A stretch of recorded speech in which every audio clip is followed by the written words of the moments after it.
Shalom, selamat pagi. Tuhan Yesus memberkati kita, tetap teguh, tetap kuat.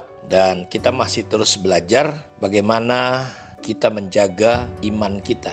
Karena komoditas yang paling penting adalah iman. Kita sudah belajar apakah anak manusia masih bisa menjumpai iman ketika dia datang. Seperti ada keraguan, seperti ada kesangsian. Apakah ketika Yesus datang, anak manusia datang, dia masih bisa menjumpai iman? Karena tidak bisa disangkal, situasi ke depan akan semakin berat.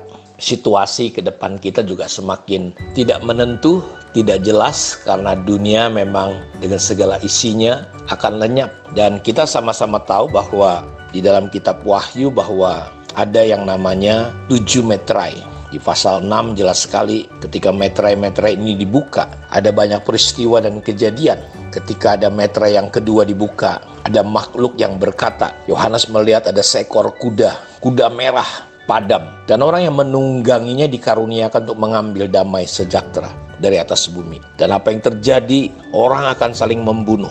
Dan kepada orang yang menungganginya dikaruniakan apa? Sebilah pedang yang besar. Kita melihat sesuatu yang luar biasa. Damai sejahtera hilang dari muka bumi. Dia ambil. Dia diberi kuasa, otoritas mengambil damai dan sejahtera. Lawan daripada damai sejahtera adalah tidak sejahtera. Tidak ada ketenangan. Tidak ada ketentraman. Dan orang yang menunggangi ini, dia diberi kuasa mengambil semuanya. Dan akibatnya orang saling membunuh. Dan ini akan terjadi. Meterai yang ketiga dibuka, Yohanes melihat ada kuda hitam. Dan dia memegang, penunggang kuda itu memegang apa? Timbangan. Dia mendengar secupak gandum, sedinar harganya, 3 cupak jelai, sedinar, tapi jangan rusakkan minyak dan anggur. Akan terjadi harga-harga naik, gempa bumi ketika terjadi, kelangkaan terjadi. Sampai nanti 1 dinar itu upah 1 hari orang kerja. Harga makanan pokok beras kita itu nanti kalau 1 hari upah tukang 150 sampai 200 ribu, nanti tidak sampai 1 liter karena secupak itu kecil sekali. Orang Israel kan makanan pokoknya gandum. Mereka menyebut 1 dinar tuh 1 hari upah orang kerja. Dan akan terjadi kelangkaan dan sehingga terjadi kenaikan. Jadi nggak salah kalau banyak orang hari ini ketakutan dengan yang namanya inflasi. Lalu ketika meterai yang berikutnya dibuka, keempat ada seekor kuda hijau kuning dan orang yang menungganginya bernama Maut. Dan kerajaan Maut mengikutinya. Dan kepada mereka diberikan kuasa atas 1/4 dari bumi. Untuk apa? Membunuh dengan pedang, terjadi kelaparan, terjadi sampar, lebih parah daripada corona. Dan binatang-binatang buas yang di bumi. Kita lihat, wah, keadaan semakin mengerikan. Ketika anak domba membuka meterai yang kelima, terjadi aniaya banyak. Dia melihat ada mesbah jiwa-jiwa yang dibunuh. Orang-orang yang mati syahid. Karena apa? Karena firman. Karena kesaksian yang mereka miliki. Kita lihat seperti nubuatan Yesus dalam Yohanes 16. Akan datang masanya di mana orang akan mengucilkan kita, menganiaya kita. Dan mereka membunuh dan berkata bahwa mereka beribadah kepada Allah. Yesus berkata, aku ngomong nih supaya kamu jangan kecewa dan akhirnya menolak aku. Kita lihat, ada keraguan lagi tentang iman. Ketika dibuka meterai yang ke-6 terjadi gempa bumi. Matahari jadi hitam, artinya matahari akan semakin panas. Bulan jadi merah, seluruhnya bagaikan darah. Bintang-bintang berjatuhan. Kalau saudara baca di Wahyu pasal 6 ini, menyusutlah langit. Dan waktu itu orang-orang akan lari ke gunung-gunung, ke batu-batu karang, dan mereka berkata, timpalah supaya kami mati, kami nggak tahan melihat wajah anak domba. Tentu bagi kita yang percaya, bagi kita yang beriman, kedatangan Yesus bukanlah malapetaka, tapi kedatangan Yesus adalah hal yang kita nanti-nantikan. Betapa indahnya pertemuan dengan Tuhan pada akhirnya. Karena itu ketika sebelum kedatangan Tuhan meterai dibuka, sangkakala ditiup, bokor. Dalam situasi itu Bapak Ibu tahu antikris akan muncul. Dalam Wahyu 13 ayat 10, barang siapa ditentukan untuk ditawan, ia akan ditawan. Barang siapa ditentukan untuk dibunuh dengan pedang, ia harus dibunuh dengan pedang.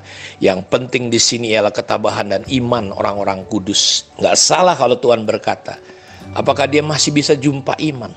Karena itu kalau saudara adalah orang yang bijak, ketika melihat malapetaka, bukan lari, Ya, maksudnya bukan bersembunyi seperti ayat itu dipakai ketika corona datang. Wah, kalau kau bijak sembunyilah. Ya, kita kehilangan iman, hilang ketidakpercayaan. Kita mempercayai bahwa kematian kita itu ditentukan oleh corona, padahal mati hidup kita ditentukan oleh Tuhan. Jadi di sini dibutuhkan yang namanya iman.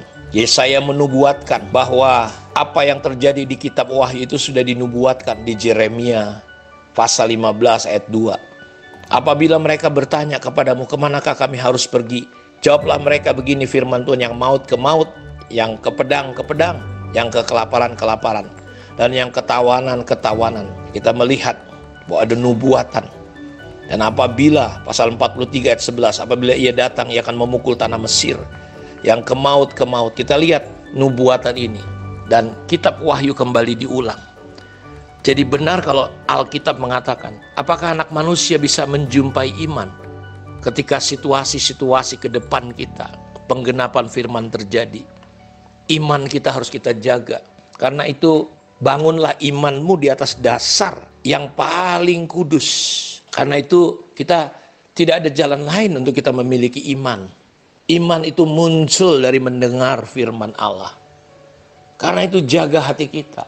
Isi hidup kita dengan firman. Baca terus Alkitab. Saya belajar membaca Mazmur sesuai tanggal, 5 pasal. Tanggal 1 saya baca 5 pasal, 1 sampai 5. Tanggal 2 saya baca 6 sampai 10. Begitu seterusnya. Baca Amsal sesuai tanggal. Di samping itu saya membaca mulai kitab Kejadian. Mulai isi.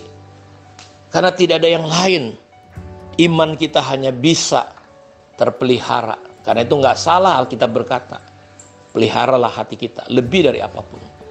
Ketika Sadrak, Mesak, Abednego harus berhadapan, mereka terancam dibuang ke dalam lautan api yang menyala-nyala.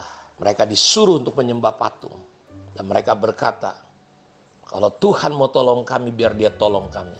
Kalau tidak, nggak apa-apa, kami masuk ke dalam api. Itu iman. Tidak cukup hanya sekedar jadi orang Kristen yang rajin kebaktian, apalagi cuma banyak omong. Cuma kelihatan rohani, kelihatan ibadah. Tapi kita hidupnya duniawi, hidupnya kekanak-kanakan. Apakah anak manusia bisa jumpa iman ketika dia datang? Saya berdoa, renungan kita beberapa hari ini tentang, adakah dia jumpa iman? Biar kita jawab, Tuhan, kami tetap mempercayai Engkau apapun yang terjadi. Kiranya Tuhan memberkati kita. Mari kita berdoa. Bapa, terima kasih kemurahan anugerah-Mu Tuhan. Ajar kami berjalan dalam jalan-jalan Tuhan. Ajar kami menempuh apa yang harusnya kami tempuh.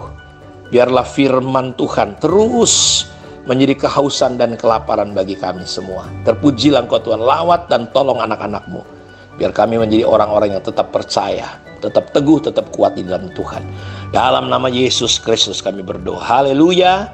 Amin. Tuhan memberkati kita semua. Shalom.